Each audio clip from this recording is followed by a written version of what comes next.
कि ऐसा डिस्चार्ज अगर आपको आ रहा है तो इसका मतलब है कि आपका गर्भ रुकना काफी मुश्किल है।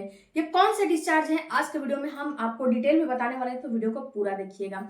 और हाँ फ्रेंड्स, वीडियो पे आए हो तो वीडियो को लाइक शेयर सब्सक्राइब जरूर करके जाइएगा और वीडियो को पूरा देखिएगा और पूरी नॉलेज लेकर जाइएगा, क्योंकि आधा अधूरा वीडियो आप लोग देखते हो और पूरी बातें आपको समझ में नहीं आती हैं। हेलो फैमिली, आपका हमारे चैनल में बहुत बहुत स्वागत है। फ्रेंड्स, चैनल पर नए होंगे तो चैनल को जरूर सब्सक्राइब कीजिएगा, लाइक कीजिएगा। सबसे पहले बात करते हैं फ्रेंड्स कि जो आपका पीरियड आता है, पीरियड में भी अगर आपको ऐसा ब्लीडिंग हो रहा है तो भी आपको ये समझना है कि आपका गर्भ नहीं रुकेगा, क्योंकि ये ब्लीडिंग और ये आपका डिस्चार्ज बिल्कुल क्रिटिकल होता है। जब पीरियड आ जाते हैं तो पीरियड आने के बाद या फिर पीरियड आने के पहले कभी भी अगर आपको ऐसा दिखता है कि अगर आपको बहुत ज्यादा गाढ़ा येलो कलर का या फिर बहुत ज्यादा ग्रीन कलर का या फिर बहुत ज्यादा पिंक कलर का या फिर बहुत ज्यादा व्हाइट कलर का या फिर फटा दूध जैसा या फिर फटा पनीर के जैसा आपका डिस्चार्ज निकल रहा है, या फिर येलो कलर का और बिल्कुल थक्का थक्का जैसा आपको डिस्चार्ज निकल रहा है, यानी कि बहुत जो है उसका कंसिस्टेंसी बहुत गाढ़ा गाढ़ा है, तो इसका मतलब है कि आपको प्रेगनेंसी नहीं होगी। अब क्यों नहीं होगी? क्योंकि फ्रेंड्स, ये आपको दर्शाते हैं कि आपका इन्फेक्शन हो चुका है, आपको इन्फेक्शन हो चुके हैं। क्योंकि जब इन्फेक्शन हो जाते हैं तो ही ऐसे डिस्चार्ज निकलते हैं, वरना ऐसे डिस्चार्ज नहीं निकलते हैं। नॉर्मली जो डिस्चार्ज होता है वो डिस्चार्ज या तो हल्का सा येलो इस पे होता है या फिर हल्का सा व्हाइट पे होता है, और उसमें अब जो थिकनेस होता है वो बहुत ज्यादा थिकनेस नहीं होता है, उसमें स्मेल वगैरह बिल्कुल भी नहीं होता है। और ये फ्रेंड्स, ये डिस्चार्ज समय समय पर चेंज होता रहेगा। बट अगर आपको इन्फेक्शन हो जाएंगे तो ये डिस्चार्ज में बिल्कुल भी जो है बदलाव नहीं आएगा। वैसा ही डिस्चार्ज निकलेगा, ग्रीन कलर का निकलेगा, ग्रे कलर का निकलेगा, येलो कलर का निकलेगा, फटा दूध जैसा, पनीर जैसा, दही जैसा डिस्चार्ज निकलेगा। उसमें स्मेल आपको बहुत ज्यादा फील होगा, ऐसा फील होगा कि इसमें कितना स्मेल आ रहा है। तो ये फ्रेंड्स बिल्कुल भी दर्शाते हैं कि आपका ये नॉर्मल आपका तो कभी नहीं हो सकता है। ये डिस्चार्ज इन्फेक्शन के ही डिस्चार्ज होते हैं। और ये डिस्चार्ज में फ्रेंड्स सबसे बड़ी खासियत ये होती है कि इसमें स्मेल होते हैं। बैठते उठते चलते फिरते यूरिन पास करते समय हर समय आपको ऐसा फील होगा कि आपको स्मेल जैसा आ रहा है, स्मेल आ रहा है, स्मेल आ रहा है। अगर ऐसा आ रहा है तो ये बिल्कुल जो है आपको अलार्म की घंटी है, आपको बता रहा है कि आपका इन्फेक्शन हो चुका है।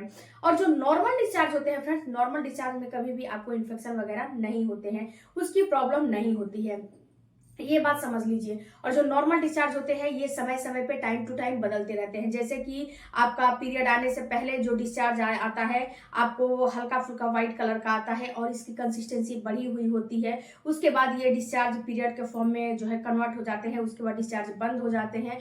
उसके बाद फिर डिस्चार्ज शुरू होते हैं आपके ओवुलेशन के टाइम पे। ये डिस्चार्ज आपको बिल्कुल वाटरी होता है, बिल्कुल पानी के जैसा होता है, अंडे का व्हाइट पार्ट जैसा होता है, और इसमें बिल्कुल पानी होता है। जब ऐसे उंगलियों पे लोगे ना तो इसमें एक तार की चाशनी के जैसा थ्रेड बनाता है। ये डिस्चार्ज आपके ओवुलेशन का होता है। बट जो मैंने डिस्चार्ज बताया वो डिस्चार्ज ना तो ओवुलेशन के होते हैं, ना तो प्रेगनेंसी के होते हैं, ना तो पीरियड के होते हैं, ये इन्फेक्शन के डिस्चार्ज होते हैं। अब ये आपको पता लग गया कि आपको इन्फेक्शन हो चुका है, और इस कंडीशन में अगर गर्भ रुका रहेगा तो भी गर्भ खराब हो जाएगा, गर्भ अगर नहीं रुका है तो बिल्कुल भी नहीं रुकने देगा। ये कभी कभी ये डिस्चार्ज इतने डेंजर हो जाते हैं कि आपके बच्चेदानी के मुंह के ऊपर छाले बना लेते हैं या फिर आपका ट्यूब ब्लॉक कर देते हैं। ये डिस्चार्ज इतने कभी कभी आपका खतरनाक हो जाते हैं। डिस्चार्ज की वजह से, इन्फेक्शन की वजह से आपका ट्यूब भी ब्लॉक हो जाता है, आपके जो बच्चेदानी है उसके मुंह पे छाले वगैरह पड़ जाते हैं, जिससे कि आपका गर्भ नहीं रुकता है। अब ये डिस्चार्ज की क्या आप जो है ये डिस्चार्ज क्यों आना शुरू हो जाता है और इसको कैसे सही करें? तो सबसे बड़ी बात फ्रेंड्स, ये डिस्चार्ज जो होता है, ये इन्फेक्शन जो होता है, कहीं ना कहीं आपकी गलतियों की वजह से होता है।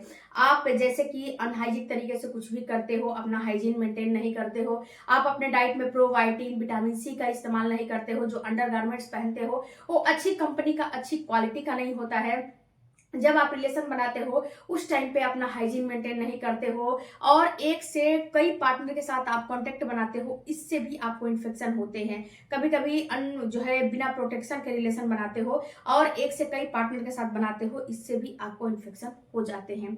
अब दूसरी बात फ्रेंड्स की कभी कभी जब आप रिलेशन बनाते हो तो एक तरीके से दूसरे तरीके में जब बनाते हो, तो एक तरीका जब बना लेते हो तो उसे वॉश नहीं करते हो, फिर दूसरे तरीका से बना लेते हो, उससे भी इन्फेक्शन हो जाता है। यानी कि मल्टीपल कारण इसके हैं, इन्फेक्शन होने के मल्टीपल रीजन है। अब फ्रेंड्स इसको सही कैसे करें? इसको सही करने के लिए आप अपने सबसे पहले अंडर जो है गारमेंट्स जो पहन रहे हो उसको चेंज करो, अच्छी कंपनी का लेकर आओ। और सबसे बड़ी बात है कि कॉटन के होने चाहिए, उसकी फैब्रिक बिल्कुल कॉटन के होने चाहिए और वो बिल्कुल कंफर्टेबल और ढीला ढाला होना चाहिए, टाइट नहीं होने चाहिए। दूसरा कि जब भी आप रिलेशन बनाते हो तो आधे घंटे के बाद, अगर बच्चे के लिए ट्राई कर रहे हो तो आधे घंटे के बाद उठ के अपना हाइजीन मेंटेन आपको जरूर से जरूर करनी चाहिए। बच्चे के लिए ट्राई नहीं कर रहे हो तो 5 से 10 मिनट के बाद या 5 मिनट के बाद उठ के अपने हाइजीन को मेंटेन करो। साबुन शैम्पू का इस्तेमाल आपको नहीं करने हैं, केवल अपने साफ पानी से, क्लीन पानी से अपने निचले अंग को धुल लेने हैं। उसके बाद फ्रेंड्स आप अपने डाइट में कुछ चीजों का चेंजेस करो, जैसे कि विटामिन सी रिच युक्त चीजों का ज्यादा से ज्यादा इस्तेमाल करो। इससे क्या होता है, इससे आपके इन्फेक्शन में आपका गट हेल्थ अच्छा होता है और आपका वजाइना का जो पीएच लेवल है ये बिल्कुल सही हो जाता है। जब वजाइना का पीएच लेवल गड़बड़ होता है तभी इन्फेक्शन आपको जो है प्रॉब्लम करती है, क्योंकि जो पीएच लेवल होता है वजाइना का वो सही होना काफी जरूरी है। तो अपने वजाइना का पीएच लेवल को मेंटेन करो और प्रोबायोटिक का इस्तेमाल ज्यादा से ज्यादा करो। खट्टी चीजें हो गए, खट्टे फल हो गए, दही वगैरह हो गया, छाछ वगैरह हो गया, इसका इस्तेमाल ज्यादा से ज्यादा करो। ज्यादा से ज्यादा आप पानी का इंटेक करो।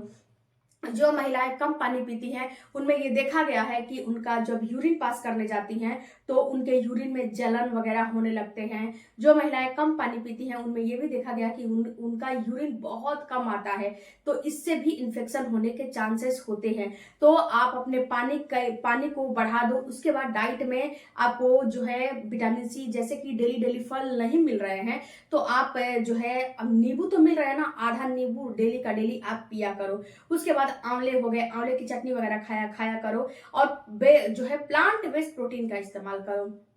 अब प्लांट बेस्ड प्रोटीन किस चीज में मिलता है, तो जितनी भी आपकी दालें हैं, अरहर है, मसूर है, मूंग है, चना है, राजमा है, छोले हैं, जितनी भी वैरायटियां हैं उसको अपने डाइट में जरूर से जरूर शामिल करो। एक कटोरी इनमें से कोई चीज आपके डाइट में होने चाहिए। चावल गेहूं खा रहे हो बिल्कुल कोई, सुबह सुबह उठ के आपको अजवाइन के पानी का इस्तेमाल करने हैं। अजवाइन के पानी को बॉईल कर लो और उस पानी को सुबह सुबह खाली पेट सिप सिप करके आपको पीने हैं। और इसी पानी से जो है बड़ा सा भगोना ले लो, उसमें अजवाइन थोड़ा सा ज्यादा डाल के और पानी को बॉईल करके एक कंटेनर में, एक बॉटल में भर के रख लो। और जब आप यूरिन पास करने जाओ, टॉयलेट पास करने जाओ, उसी पानी से अपने निचले अंग को धुलने हैं आपको। और जब भी आप वॉशरूम का इस्तेमाल करो अपने निचले अंग को जरूर से जरूर जो है क्लीन करो, इससे भी आपको बहुत ज्यादा फायदा मिलेगा। इसके बाद फ्रेंड्स जो अगला आपको काम करना है वो ये काम करना है कि आपको जो है अजवाइन की धुनी लेना है, ये भी बहुत जरूरी है। उसके बाद फ्रेंड्स अजवाइन, तेजपत्ते, मेथी, इसका भी चाय आप बना सकते हो, ये भी बहुत ज्यादा फायदा करता है। चाय कॉफी बिल्कुल ही छोड़ दो आप, चाय कॉफी आपको नहीं पीने हैं क्योंकि चाय कॉफी में बहुत ज्यादा कैफीन होता है, इससे भी आपको बहुत ज्यादा नुकसान होता है। अब फ्रेंड्स बात करते हैं कि जो अजवाइन की धुनी लेना है उसको क्या करने हैं। उसको क्या करने हैं कि जो गोबर के कंडे आते हैं ना, उस गोबर के कंडे को ले लेने हैं और उसको कोई कम्बोर्ड हो गया या फिर कोई जैसे कि तगाड़ वगैरह होता है ना, उसमें उसको रख लो और उसके मतलब उसको ऐसे जगह पे रखना जो कि उसका धुआं जब निकले तो डायरेक्ट आपके वजाइना के पास जाए। और ऊपर से कोई कुर्सी वगैरह लगा लो, यानी कि जो कुर्सी ऐसा लगाओ जिससे पे बैठो तो आपका प्राइवेट पार्ट डायरेक्ट उसके टच में जाए, मतलब कि नीचे वो रहे और ऊपर आप बैठे रहो और जो धुआं निकलेगा वो आपके ऊपर निकलेगा, जो आपका वजाइना है वहां पे निकलेगा। तो इसको लेने के लिए आपको क्या करने हैं कि जो गोबर का कंडा है उस पे अपना अजवाइन थोड़ा थोड़ा डालते जाओगे तो ये धुआं निकलता जाएगा और आपके निचले अंग पे जो है पड़ता जाएगा। उसके बाद डॉक्टर से कंसल्ट आपको जरूर से जरूर करने चाहिए, ये भी बहुत जरूरी है। जब डॉक्टर से कंसल्ट करोगे तो आपको मेडिसिन वगैरह दिया जाएगा जिससे कि आपको जल्दी बेनिफिट मिल जाएगा। आई होप फ्रेंड्स कि ये वीडियो आपके लिए बहुत लाभकारी होगा। लाभकारी है तो चैनल को सब्सक्राइब कीजिएगा। मिलते हैं अगले वीडियो।